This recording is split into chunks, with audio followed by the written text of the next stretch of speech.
Дастархандағы 5 ереже. Дастарханға келіңдер, әкесі балам.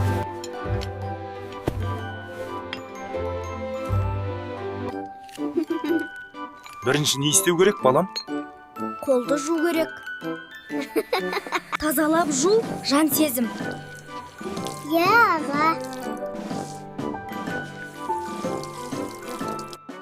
Отырғанда тік отырыңдар, омыртқаларың қисаяды. Тағы бір ереже. Тамақты өз алдарыңнан шашпай жеңдер.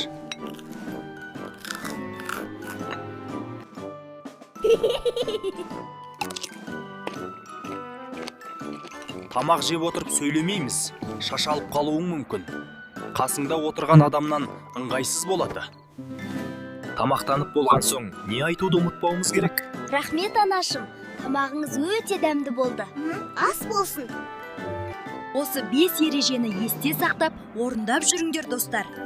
Парақшамызға жазылып, әдепті бала бол өс.